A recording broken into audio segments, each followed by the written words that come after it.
Welcome to the Infinite Women podcast. I'm your host, Allison Tyra, and today I'm joined by Dr. Shaune Lakin, Senior Curator of Photography at the National Gallery of Australia, to discuss modernist artist Olive Cotton. The exhibition Olive Cotton and Her Contemporaries is currently traveling, and it will be at the Gippsland Art Gallery in Victoria through 22 February, and then at Cowra Regional Art Gallery in New South Wales from 14 March to 10 May.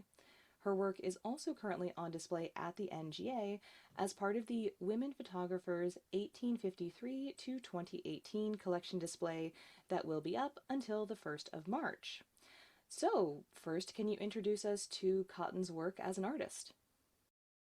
Olive, I guess, came to some level of prominence during the 1930s when she was part of a vibrant community of, let's say, modernist photographers who were active in Sydney from around 1934 until 1940, when I guess the Second World War started to impact on the way that work and life took place in Sydney in the early days of the Second World War. So we're talking about a very specific moment in history when ideas of modern art, modernist art, were starting to be engaged with by people working in photography. This was a community of young people in their 20s who I'd say were pretty progressive in terms of the way that they thought about social life. They wouldn't have been bohemian per se, which is a term that doesn't really kind of make sense, I don't think, in the context of 1930 Sydney, but they were, yeah, socially, culturally very progressive people. They hung out often around a studio that Olive worked in that was run by her boyfriend, Max Dupin. Olive was the studio assistant. And yeah, it was a very active space. They looked at a lot of magazines, they looked at a lot of books that had come to them from overseas. They engaged in lots of conversations. They looked at lots of work. They went to exhibitions together and kind of developed this really interesting and quite specific idea of what contemporary photography looked like in the context of Sydney in the 1930s, or more broadly Australia in the 1930s. And Olive, Olive was a central figure in this community and in this project, and made some of the finest, photographs that were made in Australia during the 1930s. Photographs that kind of distilled a lot of the, I guess, stylistic, pictorial, subject-based kind of ideas that Olive and her friends had been sort of seeing in magazines and publications that were showing them, what leading avant-garde artists in Europe and North America and Japan, were doing at this time.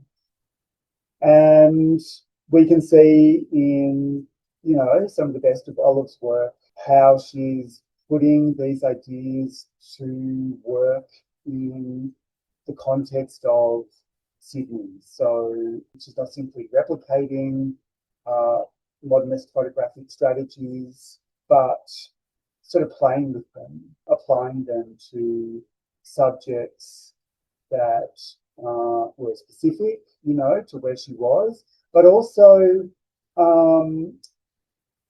kind of working them through this interest in light, which I think was probably a reflection of a way of thinking about light in the 1930s in Australia that held light to hold specific kind of power, both as a nationalist kind of thing, but also as a marker of place.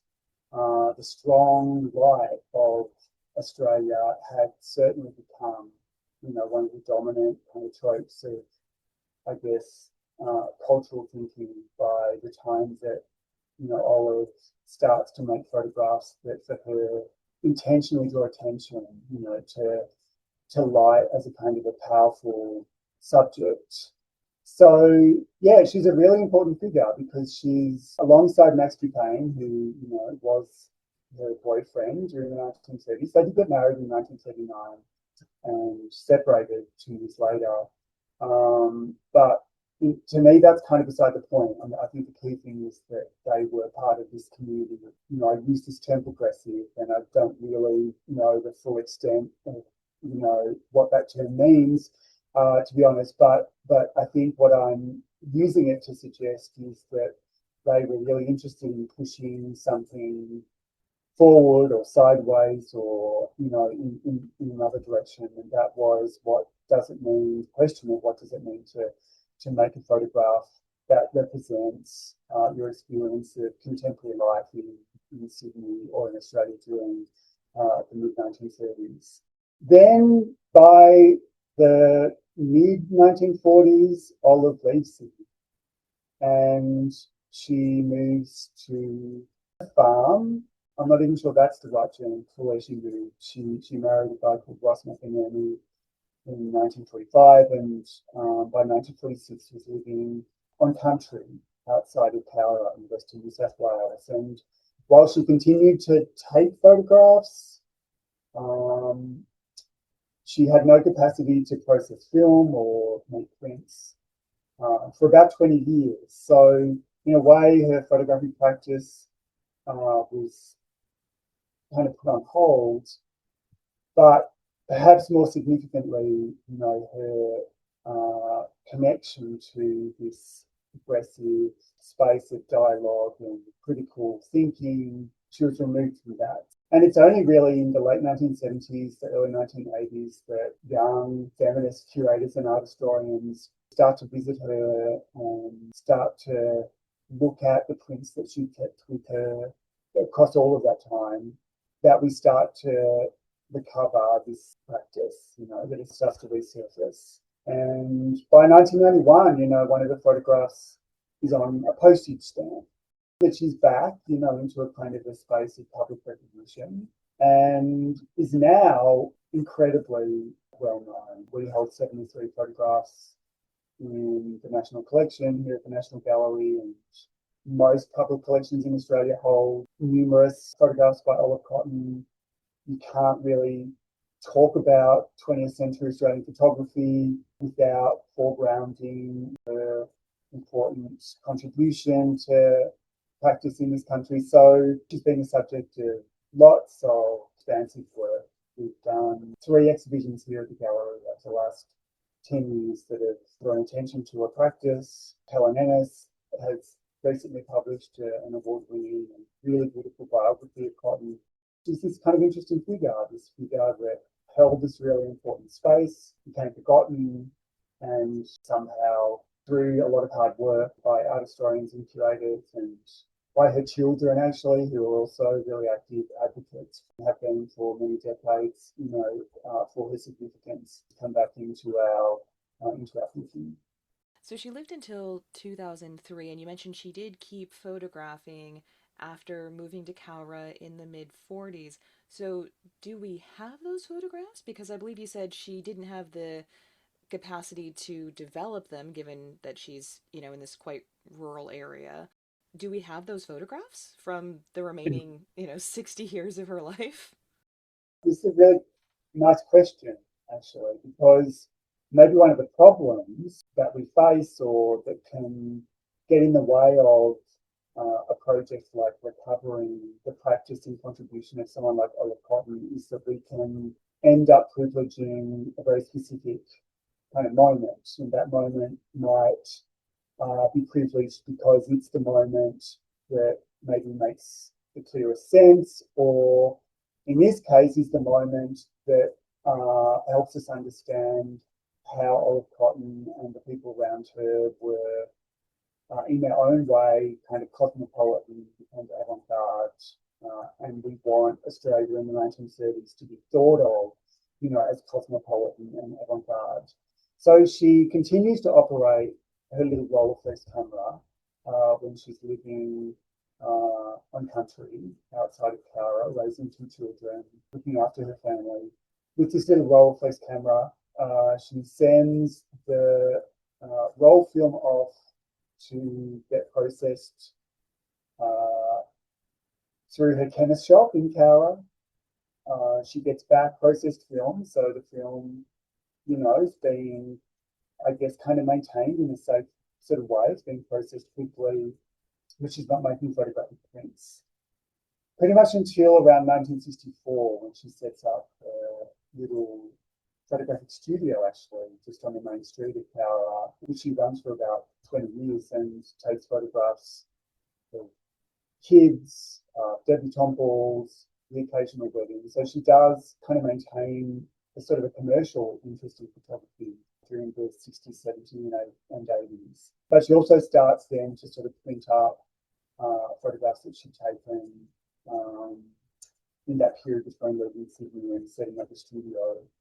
And she continues to take photographs herself, when she's wandering around Spring Forest, the place that the Lakin family lives on. To sort of circle back to that sort of problem that I was sort of touching on after you asked the question, I think it's only really recently that we've started to pay attention to that work. I think curators and art historians rightly spend a lot of time trying to sort of celebrate and elevate awareness of Olive Cotton's work made during that really sort of heavy period in Sydney during the 1930s and early 1940s. But the fact is, she continued to make pictures, and the pictures that she made in Cowra, or not in Cowra per se, but around Cowra where she was living, continued in their own way to sort of investigate things that had always been part of her sort of practice. What does it mean to experience light as you're moving through nature?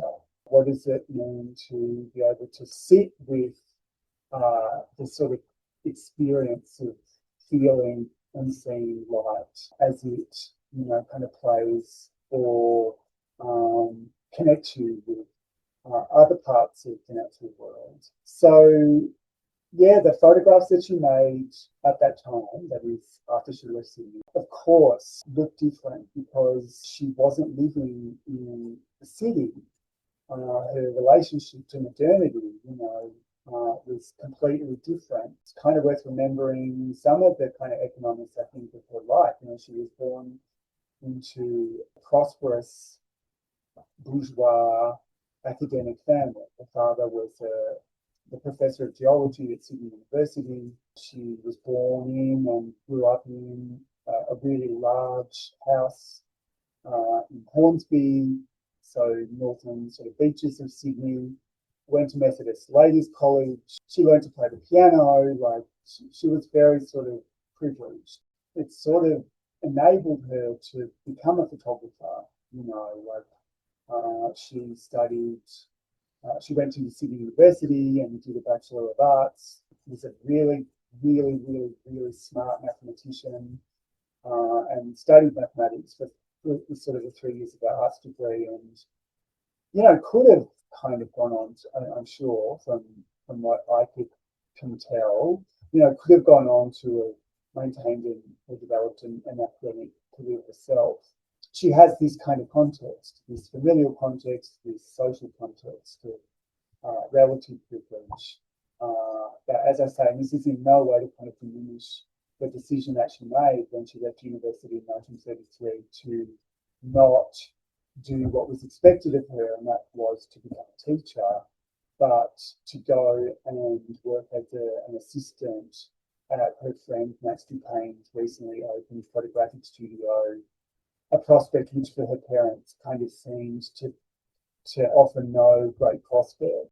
But she is still part of this, so I guess the kind of the progressive community that she's kind of part of, the progressive life that she's experiencing in Sydney during the 1930s is still enabled by that sort of privilege that she had carried with her up until that point.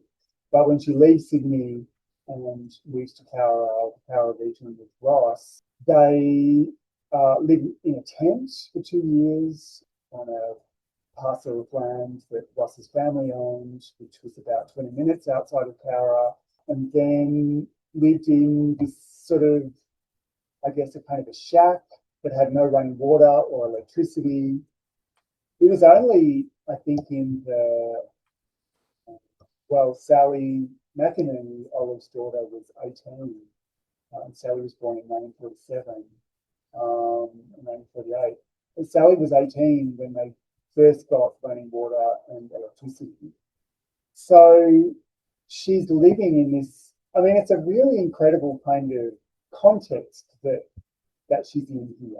Ross comes from this farming community, from this farming family, and in a way kind of pushes against that because he decides radically, I think, and quite early on, that rather than use country to kind of extract energy or to create wealth, he's going to try and conserve, country.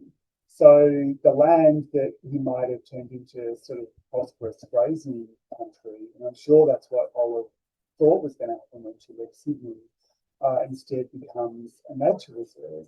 She's living in this kind of marginal sort of place, economically and geographically, uh, making photographs that I think reflect, this this very specific relationship to nature that experience kind of made available to her. So there's no longer photographs of teacups or people at work or architectural spaces, but garden. So this could be my personal bias because I don't even like camping for a weekend, much less for what sounds like years. Um, why? Why would she agree to do this? Like, if she was living in Sydney and, doing this whole community of artists, we're cutting edge, we're the cool kids, why would she put up with living in a tent, not even in Cowra, but outside Cowra? Like, what happened here? So Helen Ennis's biography, which is the product of, I mean, Helen met Olive Cotton and yeah, knew her really well. So I encourage anyone who's interested in Olive to read Helen's biography, which came out in, I don't know, maybe 5 years ago. So it's the product of, a 40-year relationship. And it's very sophisticated and it's very sensitive. And I think reading that biography, I've come to appreciate the decision that Olive made to leave Sydney and to set out this new life with Ross McInerney in a way that certainly wasn't available to me early on. Like when I first came to the story, my response was very similar to yours.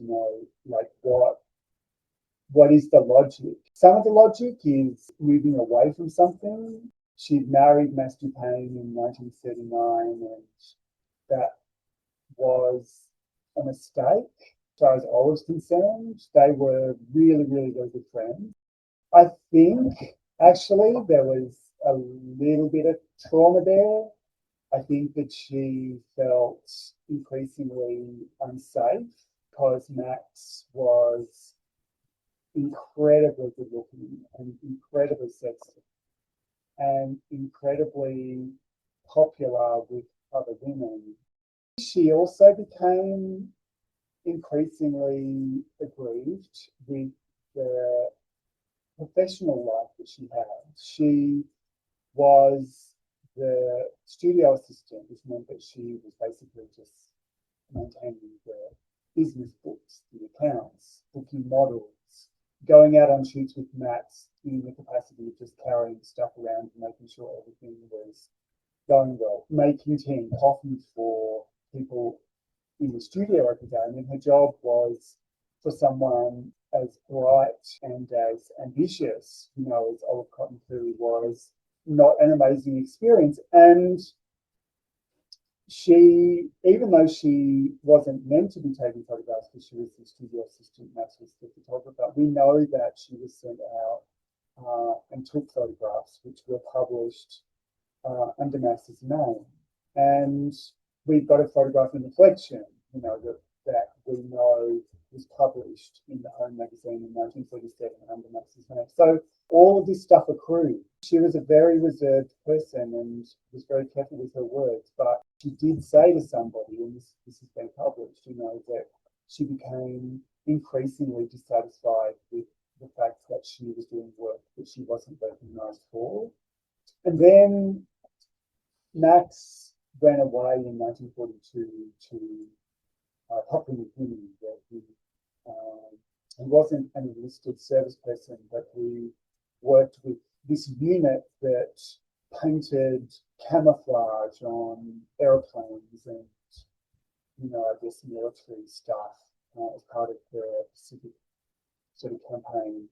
And during that period, not actually because Max had asked her to, but because somebody who was closely associated with the business recognised that Olive Cotton was the best person to do this, she became the manager of the studio for 3 years. So for this 3 year period between 1942 and 1945, she's able to kind of work with relative autonomy, be recognised. She spoke often about how proud she felt that her name was attached, to the studio stamp that was put on the back of, all of the photographs that came out of the studio during that period. So, and then Max comes back and she's sidelined. So, yeah, I just think even aside from thinking about or speculating on like what it means for her to have gone to live in a tent for 2 years and then to have lived without running water and electricity for 20 years when you've been brought up in this really, really bourgeois,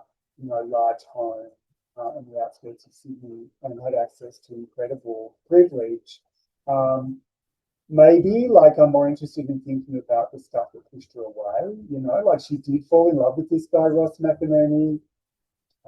He was clearly very charismatic and charming in his own laconic kind of Aussie way, but I think there was, there was a lot of, and I think this is really interesting for your work, just in terms of the ways that women's work is so brutally and bluntly kind of not acknowledged and not recognised as their work. And Olive's a really interesting example of somebody who, for whatever reason, makes a decision, to exclude herself, from opportunities that will allow that to continue to happen.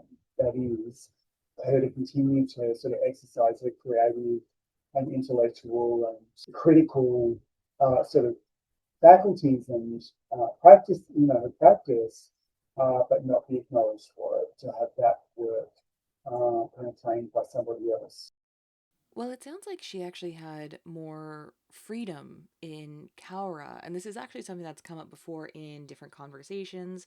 So, when I talked with Zoe Burgess from the Wessex Film and Sound Archive about amateur filmmakers, when I talked with Toner Stevenson about amateur astronomers compared to astronomers working in Australian observatories, and the recurring theme that I'm seeing here is that when you have fewer resources because you have this infrastructure that has been taken away from you, so to speak. You actually have more freedom because you're no longer inside that infrastructure. So, in that sense, it sounds like this community of artists that she found herself in Sydney was also arguably constraining her in a sense. Like she had the resources of this community and being in Sydney and everything that came with that, but that was also confining her in a way that she didn't experience in Cowra without that.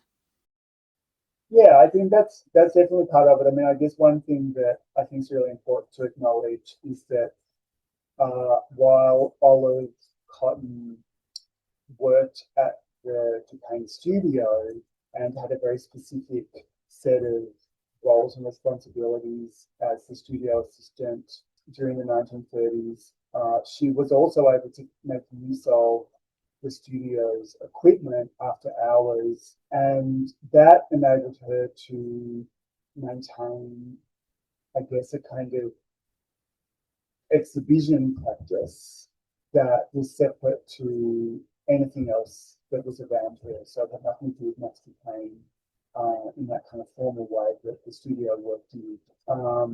And she made some of her most important photographs. Teacup Ballet, Shasta Daisies, were all made, at the studio after hours using the studio's equipment. And, so a lot of that work was, exhibited internationally and published and exhibited in Sydney as well. So I think that's important to kind of note that Olive actively maintained a practice as an autonomous exhibiting artist separate to the work that she did to get a salary with the Master Paint Studio. And she was able to kind of leverage some agency and I guess some opportunities for her own sort of practice at the same time as kind of experiencing what became increasingly to be a compromising professional experience because the ways that she was not recognised or acknowledged for the work that she was doing.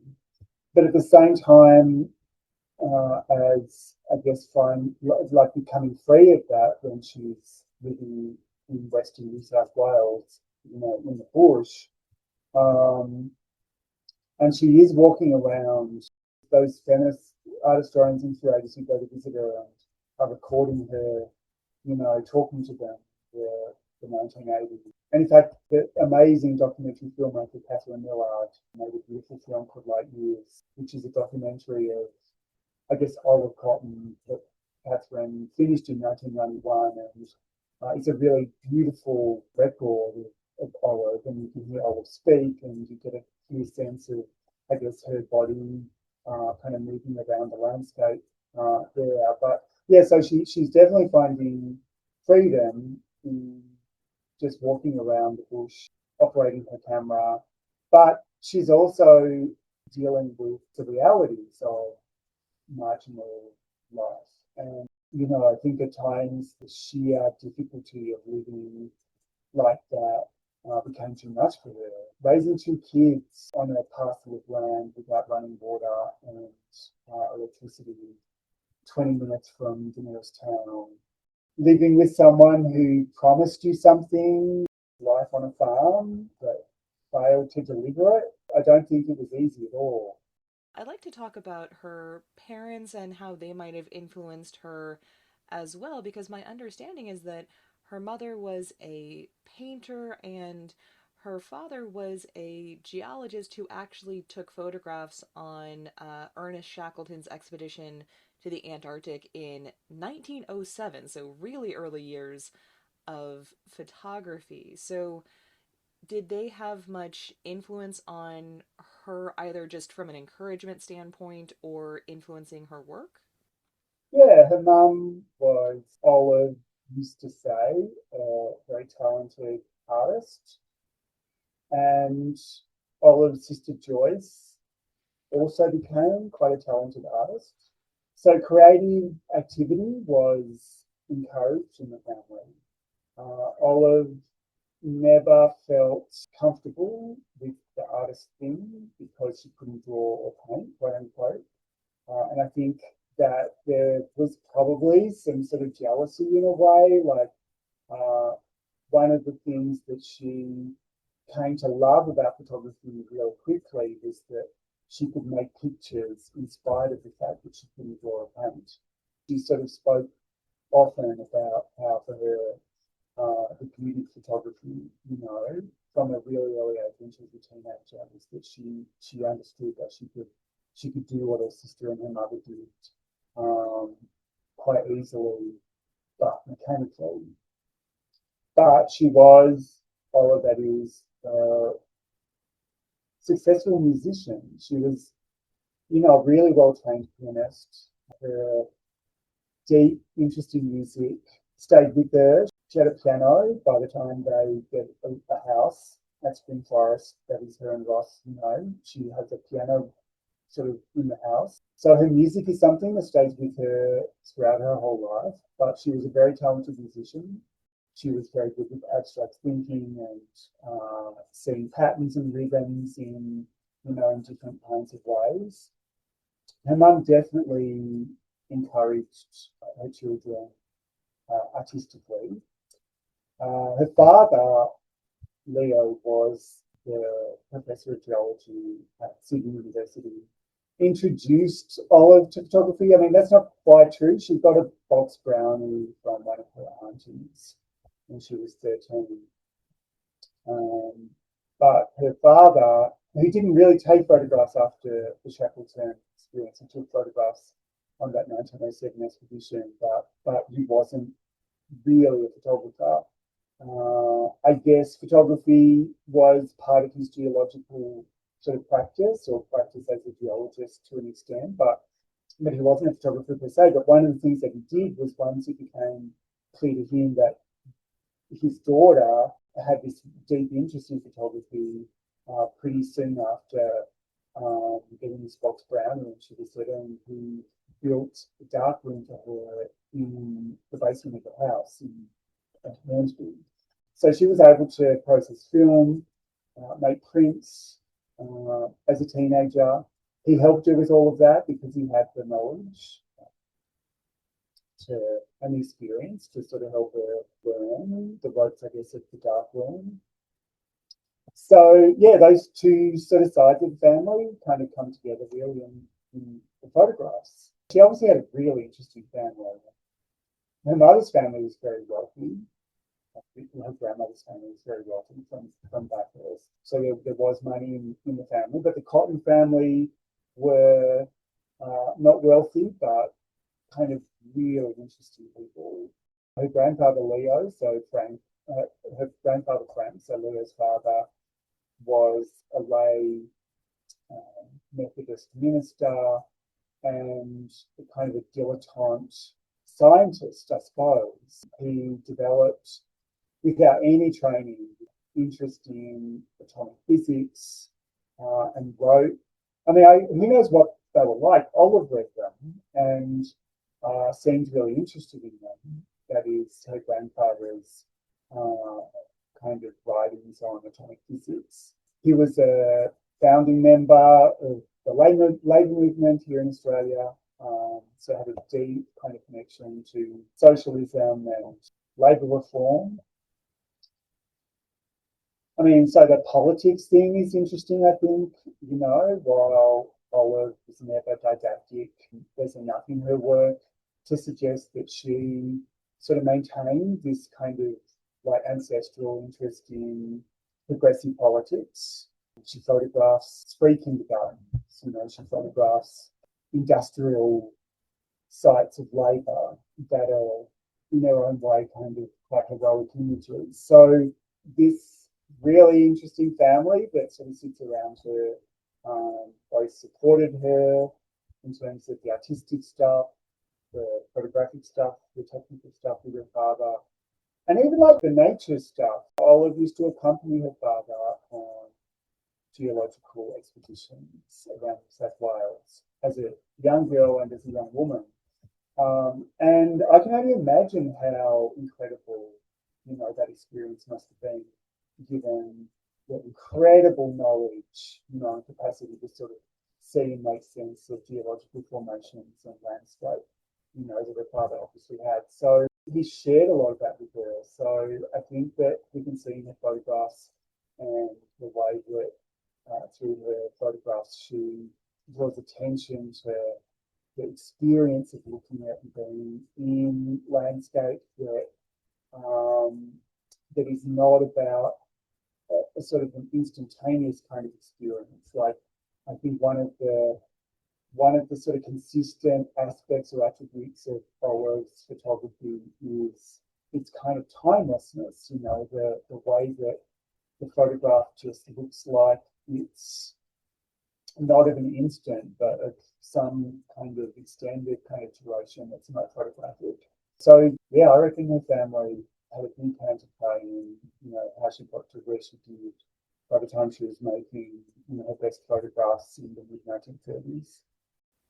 You mentioned earlier that she took modernist techniques and then, shall we say, tweaked them to suit her own needs and what she was trying to do artistically. So, For those of us without a degree in art history, could you clarify what does modernist photography look like? What are the kinds of techniques that they were sort of pioneering? And then how does that fit within her style in terms of how did she fit into that mold, but also, I guess, how was she unique within that context? So if we think about Olive Cotton and Master Payne and their friends looking at magazines and publications in the studio in Sydney in the mid 1930s, the things that they would have been seeing that were held to be the most kind of innovative, experimental, key examples of contemporary modernist photography at that time because they were being published, tended to show the world in very, let's say, dynamic ways. So the world was being looked at from below, from above. The world's being cropped. The world's being sort of framed in ways that draw attention to, I guess, the sting of the camera moving around the world, looking at the world in this very mobile way, in this very technological way. We can see Olive Cotton making use of those strategies, those pictorial strategies that are quite specific to modernist photography. We can also see Olive Cotton and Matthew Payne thinking about the modernist techniques that they were learning about in those magazines and publications. So darkroom processes like solarization, reverse printing, montage. So ways of making and constructing photographs in the darkroom that draw on the sort of intrinsic properties of photography, but kind of emphasize them and just make them something in their own way kind of spectacular. So making a kind of a spectacle out of, I guess, the photograph as a kind of a physical, material, chemical object. And Olive, Master Payne more so, but Olive also experimented in the darkroom and with some of those kind of modernist strategies. And those strategies are really important because up until in the 1930s, photographic printing tended to be relatively not straightforward necessarily, but like the print was made, and often, the print needed to be a straightforward representation of what was on the negative, rather than something that was subject to further technical experimentation or innovation, as happens with processes like solarization, reverse printing, and montage. So there's two things. There's the way of looking and there's the way of making that we can understand as kind of reflecting a kind of a modernist approach. Olive shows us very clearly in her photographs that she understands those approaches and that she makes use of them, but she doesn't throw the baby out with the bathwater.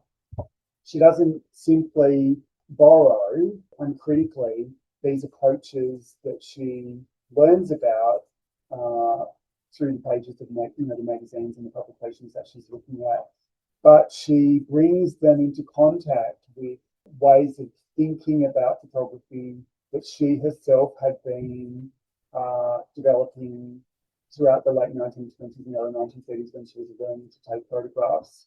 And the people who were teaching her to take and make photographs during that time were people who belonged to a school that we call pictorialism.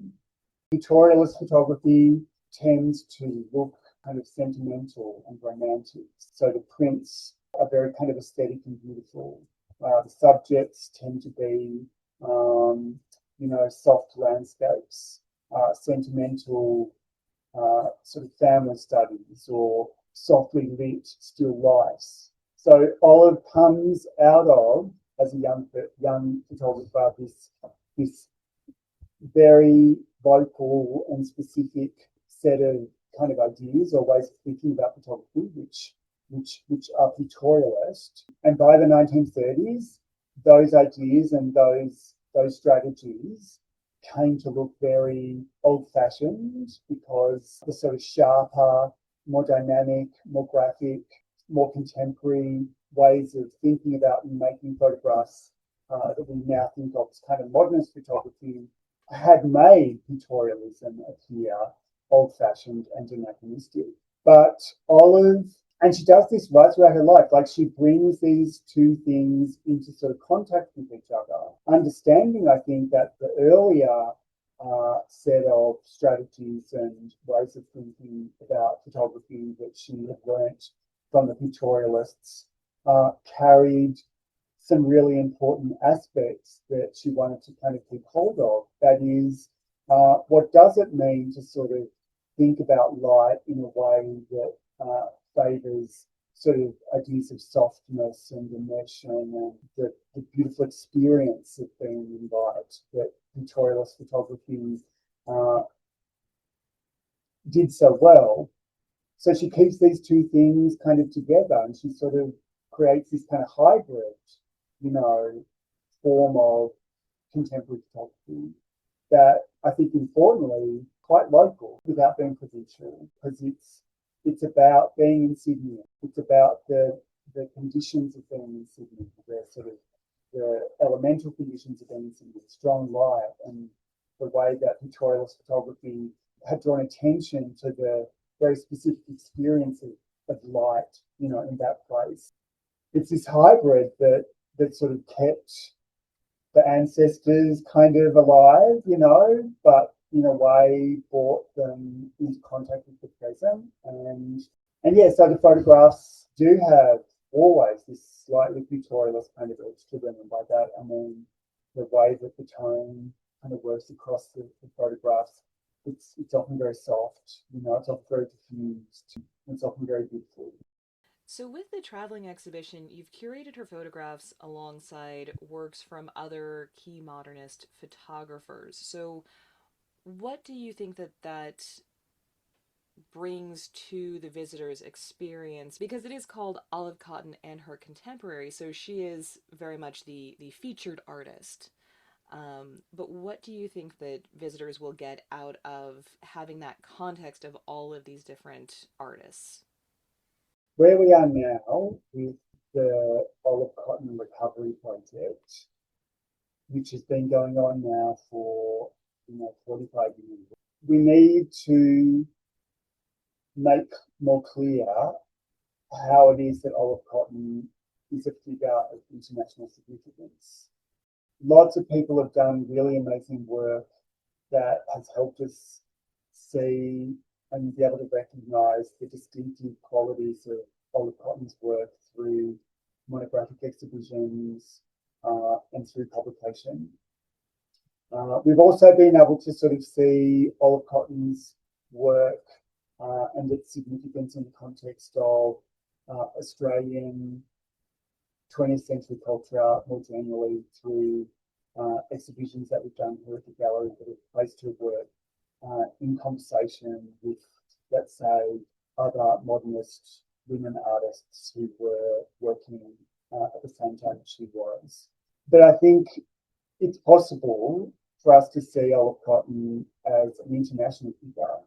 The work and some of the pictures that she made, not all of them obviously, but some of the pictures that she made reflect a kind of a way of thinking about photography and an ambition that is quite rare in terms of 1930s photography, particularly as we know 1930s photography to have been practiced by women artists. So one of the things that we need to do is to try and create awareness of Olive's work and its significance outside of the frame of Australian art history. So one of the things that we thought could help with that is to place her work directly in conversation with photographs by the people that she was learning about in magazines and publications, as well as people that she didn't know about, but who we now understand of as being the leading kind of exponents of modernist photography during the 1930s and 40s. And it just so happens that the National Gallery's collection is best placed to do this because we've got the amazing collection. So we put together this exhibition. It's about 36 photographs by Olive Cotton. Olive's the centre, of the work of the exhibition. We brought those 36 photographs into contact with photographs by people like Bill Brandt, who was kind of Olive's favourite photographer, Dora Maar, Tina Modotti, Edward Weston, Albert Render Patch, Man Ray, Laszlo Moholy-Nagy, all of the key people whose photographs she was looking at in those magazines. So this exhibition really just kind of brings Olive directly into contact, or her work directly into contact with great photographs by these figures. And it just allows us to see really clearly what it was that Olive was doing that was exceptional and idiosyncratic, which I think is kind of such a beautiful thing to be able to see, like how she kind of holds this really sometimes weird place where she's not doing the orthodox thing, where she's playing with the edges, or she's, to draw on stuff that we were talking about earlier, kind of bringing things that shouldn't necessarily sit comfortably together, like pictorialism and modernist photography, like, merging them together. So we can see clearly, the sort of the nature of the innovation. She really holds up, like I think that there's at least half a dozen photographs in the exhibition that should be in every kind of important account of, great photography globally, of the 20th century.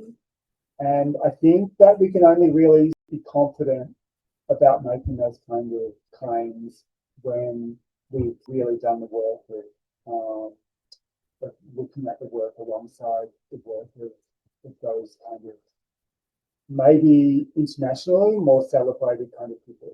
It's a simple ambition, and it's really just kind of a start, because I think one of the things that I'd like to see is Olive Cotton's work more firmly placed in a kind of international sort of story or global story.